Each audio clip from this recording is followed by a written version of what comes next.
This is Solo P1. This is the F1 2021 Turkish Grand Prix qualifying. And you know what? Lewis Hamilton getting pole. I'm not surprised. You serious? Not after seeing practice 1, practice 2, and practice 3. Sloppy. Topping all the sheets.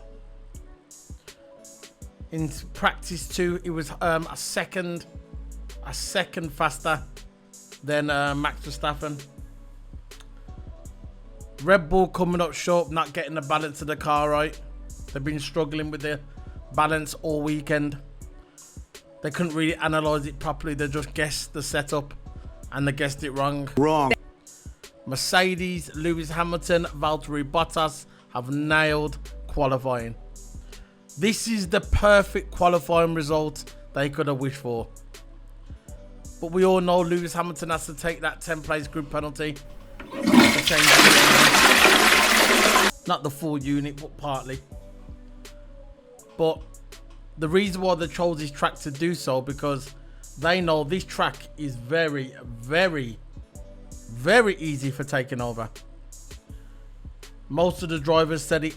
Mercedes never said it. Toto said it could be difficult, but that's just Toto playing it up. If you know how Mercedes roll, that's the way they are. Lewis Hamilton said he's going for the win tomorrow, looking confident, and I think he can win it. I think Lewis Hamilton could win it. Max Verstappen think Lewis can win it. Max Verstappen was saying after the qualifying, it won't be too long before Lewis Hamilton's going to be behind him. They haven't got the pace. They haven't got the balance for the car. Red Bull and Mercedes have got it perfect. But the guy for me, what stood out for me for the whole of the qualifying, again, my favourite driver, Fernando Alonso. Alonso is getting that car into Q3 in the top 5 on a regular basis now. Really, that car shouldn't be in the top 5. But that goes back to my point that I've said over and over again. Special drivers can do the job. Special drivers can outdo the car. Ayrton Senna outdone his car. Lewis Hamilton can outdo his car. And now Alonso is outdoing his car. Even Michael Schumacher outdone his car a number of times, especially in the late 90s. And Alonso's shown his true skill. For the same people that are coming out on the internet and saying Alonso is special, Alonso is one of the greatest drivers of all time. They're the same idiots what I've been saying at the beginning when he made his comeback, that he was too old to come back. The same people that I'm seeing online right now. The same idiots that tweet, hilarious. They said Alonso's too old. Alonso shouldn't be coming back to Formula 1. He's been out too long, too old, no chance. Now look at him. First couple of races of the season, he was just warming up, needs to get the setup right. He was out for about a year and a half. He was in different categories. It was at Le Mans, Indy cars, you name it. He was doing something to do with cars. He came back. The cars had changed in 2 years. He needed to get the setup right. But finally, when he got that setup right, that was it. He's been ahead of his teammate. Ocon can't get nowhere near him. Ocon is one of the young and up-and-coming stars. He was tipped to go to Mercedes a couple of years ago, but it didn't work out. Alonso, 40 years of age, driving like he's 20 years of age. I've never seen Alonso so better in my life. Even when he was at Renault, I've never seen him as good as this. Imagine if Alonso was in a Mercedes. Alonso should be in a better car. Don't get me wrong, I'm not writing off Alpine. I think Alpine's going to be competitive. They're competitive this year, especially with Alonso in the car. But I think next season they're going to be more competitive. That's probably why Alonso went there. But this season, Alonso getting that car, he's getting them their points that they need. And it's not just in qualifying. It's in race trim as well. When it comes to the race day, he's always there. He could have got pole. He could have been on the top on the podium 2 weeks ago at Sochi. Because of the rain, it didn't work out. 4 more laps, he could have been on that podium. Imagine that, Alonso on the podium. At the beginning of the weekend, when I saw the car in practice, the car reminded me of the Mercedes car last year, when it was just planted to the ground. Every little corner, every little grip, the car was there. The car looked perfect, and it was like that. It was like that last year, and it was like that today. So Friday, Saturday, perfect grip, just like last year, just like last year's car. Red Bull gonna win the title? No, I'm sticking to it. At first, I thought it was 50-50. A couple of weeks ago, I was saying 50-50. But now, from 2 weeks ago after Sochi, I thought to myself, you know what? I think Lewis has got it. I think Lewis is gonna win the drivers' title, and I think Mercedes are gonna win the constructors as well. It's going to be close, but I think Lewis has just got enough. It seems like that car now is a lot faster than it was. There was rumours that had some new front wing on there to put on a new front wing of the car. He's doing the job because he's doing it here. A lot of the only cars that are really matching, the only cars that are doing good here, apart from Mercedes, are Ferrari. Charles Leclerc is doing wonders with that car. Ferrari will be in contention next year for the title. It's not going to be just Mercedes and Red Bull. Ferrari's going to be up there. Alpine's going to be up there. And McLaren is going to be up there. I'm talking to McLaren. What happened to Daniel Ricciardo? Dear oh me. What happened to Daniel Ricciardo? Nowhere. Ricciardo out in the first qualifying. Who would ever thought? This is a guy that won Monza. He came into the Russian Grand Prix done. He was okay at Russia at Sochi. But he come in this weekend, higher expectations for Daniel Ricciardo. He said he's on top of the car now, he's confident. And now what? Out in Q1. Just like that. Look, we know Lando Norris, they made a mistake. It was McLaren that made the mistake 2 weeks ago at Sochi. They should have brought in Lando Norris. Norris should have been in the pits. It was McLaren's fault. Simple. It wasn't Lando's fault. It was McLaren's fault. It wasn't Lando's. But it's a matter of time before that guy wins a race. And when he does win a race, it's gonna be a regular thing. When Lewis is out the way, when McLaren's back up there, when Lewis is kind of bowing out, it's gonna be him. It's gonna be Lando Norris. It's gonna be George Russell. They're the two guys that are going to be the benchmark. Max Verstappen, whatever. I don't care about him. He's going to be up there, but he's going to be like when McLaren have got a car to match Red Bull, which is not that far behind. We might see it next year. They've got a Mercedes engine.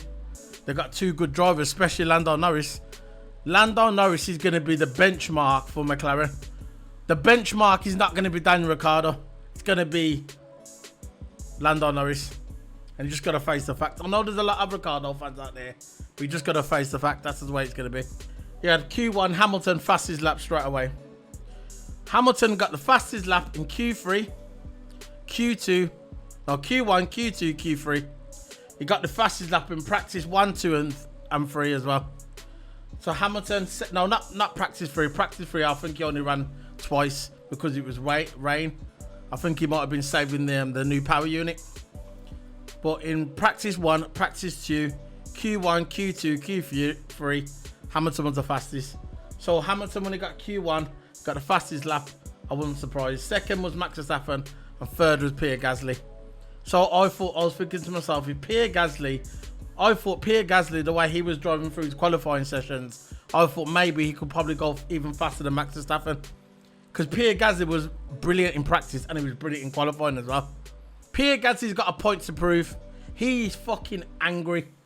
He wants to be in a winning car. No disrespect to Toro Rosso. It's not a winning car. It's not.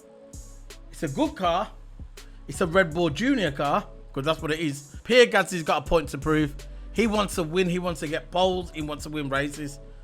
And that's it. And I don't blame him. He's pissed off. He went to Red Bull. They didn't give him enough chances. He was there for 3 minutes and they got rid of him. And for me, Christian Horner bullied him out of that. Bullied him. He put too much pressure on the kid because he was young at the time. Put too much pressure on him. He wanted results straight away. Yeah. And it didn't happen, so they got rid of him. But Albon, they kept Albon there for 1.5 years. The stupid geek Albon, which for me, he shouldn't be in Formula 1. People go, oh, I'm glad Albon's back. Why? Why are you glad Albon's back? I'm not. I don't want him to come back. I think Dan Tickman should get a chance. bring some new blood in it. He's had his chance. Fuck off. We don't want you here. We do not want you here. You had your chance. You've blown it. Do one. Why should you get another chance? What? Because you're Russell's friend? Fuck Russell. It don't matter if you're Russell's friend. You had your chance. You blew it. Get out. And you think you're going to go into Williams. You're going to think, oh yeah, I'm going to do it. I'm going to be the man. Nah. I wouldn't be surprised if they keep Latifi, which for me, Latifi should be gone as well. Latifi shouldn't be there. He's been there 2 years and he's never out-qualified his teammate. 2 years. He had one half decent race because he was in the wet and he finished in the top 10 and everybody's like, oh yeah, they should keep him. Why? So in 2 years, they should keep Latifi and he's only finished in the top 10 once. And he's never qualified his teammates, so Latifi deserves to be there. Why? So Ricciardo, at the end of Q1, Ricciardo was out. The casualties were Ricciardo, Latifi, Antonio, Raikkonen and Mazepin. Schumacher got into Q2. There you go. Schumacher. He used his skills, the young Schumacher. Even if he's got a smidgen of his dad's talent, he used it today. He got himself into Q2. He knew deep down he weren't going to get out of Q2. He knew if he got into Q2, which was a mile away, he got there, but he was probably thinking in his head, nah, I ain't going to get into Q2. And now he's into Q2, he knows he ain't going to qualify into Q3. So we got into Q2. Congratulations to Schumacher, he got there. And Ricciardo was out. So basically, Schumacher got through and Ricciardo never. So, Q2. It started. They're all putting the medium tyres on. So if you know about Formula 1, everybody knows when the Q2 starts, whatever tyres you use in Q2, when you come out to do your fast lap, they're the tyres, that's the compound, they're the tyres you're going to be using to start the race. So basically everybody come out on the medium tyres because that's the best tyres to use for the start of the race. The soft tyres are no good here. If you use the soft tyres straight away, you'll be pitting after the 8th lap. The graining here is so fast on the soft tyres. So they're going to come out in the medium tyres. So they all come out in the medium tyres. Hamilton comes out with half a second faster than everybody else again. So again, Hamilton showing his skills. Because Hamilton knows he's got a 10 place group penalty. But the most he can do is he finishes on pole. The perfect outcome for Mercedes were Lewis Hamilton on pole and Valtteri Bottas second. And that's exactly what happened, as you can see by my picture. So basically, Lewis Hamilton come out, got the fastest lap again at the end of Q2. Hamilton, Bottas, Verstappen, and Gasly and Alonso were the top 5. They were the top 5, and the ones that came out was Vettel, Ocon, Russell, Schumacher, and Sainz. So all them coming out. Sainz is going to be starting at the back of the grid anyway, because he took an engine penalty just like Charles did in Sochi. So I don't think Sainz gives a shit really, because he's taking that penalty. He's going to be starting at the back anyway. If I was Sainz, I wouldn't even run. I would have just done what Verstappen done. Come out in Q1, do a couple of laps, and then just go back to the interview room, do your press, and go home, or back to your hotel wherever you are. That's what I would have done. I wouldn't have even tried to get into Q2. Maybe you know what Sainz is like. Probably tried to prove his point to see if he can still get through. He could have got through, but I just think at the end of Q2, I think he took his foot off the gas and he just cruised. And I think, you know what, that's it. I'm starting at the back anyway. So that's the way it was. So Q3 happened. As soon as Q3 happened, Hamilton came out first. Clever move. So Hamilton came out. He came out, no traffic at all, perfect. He was the only guy on the track. Not even Bottas was like, Hamilton come out on his own. Because Hamilton knew, right, if he wants to get pole, but he doesn't want to get caught up in traffic. Because if you watch for the whole of the practice sessions, there's been people, it's been like the M6 and the M5. People were nearly crashing into each other. There were queues. There were queues like on a Monday morning when you're going to work, you're on the motorway. There was queues everywhere. So Hamilton didn't want to jeopardize his lap on Q3. So Hamilton came out. He went on his own. He was clear. The track was nice and clear. Got the fastest lap straight away. That was not even his last run. That was his second to last run. But when I saw that time, even Jensen Button had to congratulate Lewis Hamilton, saying that was a lap. I don't think that's going to get beat. And it didn't get beat. He came out. It was his second to last lap. He come out his first run, and he got the fastest lap in Q3, and that was him. That was him done. So basically, you had a 1-2 Mercedes, and then you had Max Verstappen in third place. And at the end of the qualifying, just before they was getting interviewed, Max Verstappen didn't look happy, and I'm glad. So you had Hamilton in first place, second Bottas, and then you had third Max Verstappen. These are results coming in. That was the pole. And another thing, Crofty kept saying he didn't get pole. Oh, he's gonna start at the back. He's gonna start in 10th place, but he still got the pole.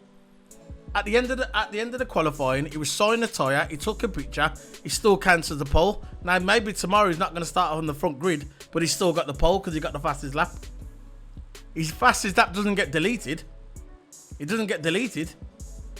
It stays there. He got the fastest lap. His pole will count as a pole. But when tomorrow comes, his position in the race is going to be different because of the grid penalty, because of the engine penalty. So the final results are in. There's the results at the bottom of the screen. You can see the results. And yeah, and that's how it went. At the end of the day, right, it was... Look, when I was watching this qualifying today, I had no doubt in my mind. I had no doubt that Lewis was going to get pole. I saw the way Lewis was going in practice. All the practice sessions, he was nailing it. And Red Bull wasn't. At one time, I was probably thinking maybe Red Bull are kind of like pretending, and when it gets to qualifying, you're going to see them come out and do their fast pace that they've had all season. But it never happened. Perez was nowhere again. Perez is not happy with that car. 7th place, Perez. 7th place. And the more Perez starts finishing in 7th place, and Bottas starts finishing the top 3, that's more constructor points for Mercedes. Because them two guys, Perez and Bottas, are the key components for them getting the constructors title. That's what Mercedes want the most. That's where the money's shared out. That's where the wages and everybody gets the bonuses, and it's more money into the team to spend more next year. That's where it all comes as the constructors. Obviously, the personal thing is for Lewis to win the Drivers' Championship, 8th world title, which I still think he's going to win. I got no doubt in my mind. If he doesn't win, he doesn't win. But in my opinion, I still think he's going to win. But the constructors is the most important. The constructors, yeah, I think they're going to win the constructors. I got put it this way. Long as Bottas keeps finishing that top 3 with Lewis, they'll win the constructors. Perez is just not doing the job at the moment. And it's not his fault because Perez is a good driver. Perez is an amazing driver. He's one of the best drivers on the grid. But the way it is at the moment, the car is set up for Max Verstappen. It's set up for Max Verstappen. Max Verstappen likes his car loose at the front where he can like wrestle with it. Perez don't. And that's just the way it is. He doesn't like his car set up like Max Verstappen. And they all favour Max Verstappen. And it's going to hurt Red Bull for the Constructors title. I don't understand why they can't have a setup for Max Verstappen, have the car set up for Perez. Have two different cars for their driving style.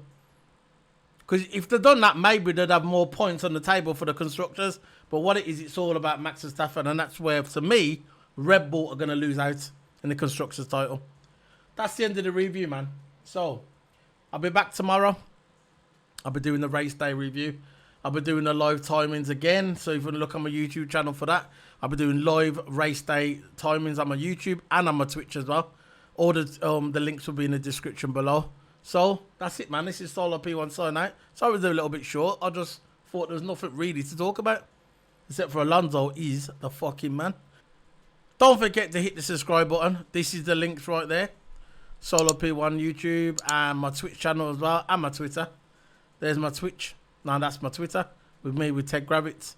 And there is my Twitch. Don't forget to hit the subscribe button, guys. All the links will be in the description.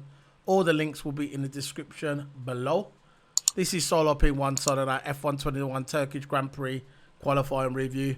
Thank you very much, guys. By the way, before I go, Alonso's still the fucking man. Bye.